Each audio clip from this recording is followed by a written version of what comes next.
感谢巨港 Metropolis 新闻的观众们，仍然和本人 Fiona Huang。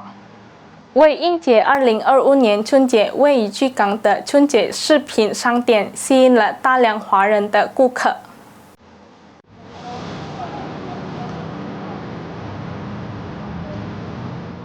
为了应节2025年的春节饰品店吸引了众多华人前来光顾。例如，在巨港市非常街的一家商店，自上周以来，店内一直热闹非凡，顾客们纷纷前来寻找春节所需的物品。除了集饰用品、鼓、香和纸张，顾客们还热衷于购买灯笼等装饰品。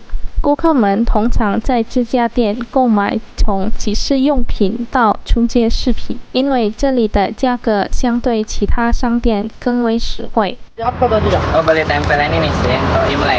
Oh, buat apa itu Gantungan. tempelan? Untuk hiasan di rumah sih kan karena mau menyambut Imlek. Oh, berapa kita beli tadi kak? Ini sih kisaran 28.000 sama ada yang 100.000. Memang udah biasa belanja di sini?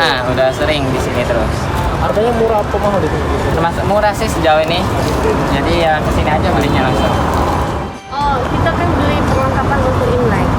Apa yang kita beli, Cak? Garu lah, kertas sembahyang, terus perlengkapan lainnya. Berapa harganya kita beli Oh, tadi? harganya saya tidak ingat ya, karena yang bayar itu saudara saya. Tapi harga di sini sangat memuaskan. Dia tidak mahal dan barangnya komplit semua. Memang tiap tahun beli di sini ya, Cak? Iya, selalu. 与此同时，某家商店的员工 Sam 表示，即使用品和春节饰品的销售曾因税收上涨而有所下降，这导致了民众的购买力下降。然而，灯笼仍然是顾客们追捧的商品之一。 Ya dibandingkan dengan tahun kemarin sih agak kurang sih, tapi lumayan lah. Agak lumayan lah. Mungkin ada faktor dari penaikan ini pajaknya agak kurang minat membeli. Tapi kalau minat dari lampionnya masih buyur. Masih banyak. Masih banyak minat daerah luar tuh masih banyak yang datang. Jadi yang sering dicari pembeli ini lampion ya? Lampion, Terus? angpau. Kalau kayak untuk semakin leluhur sih tidak terlalu banyak sih.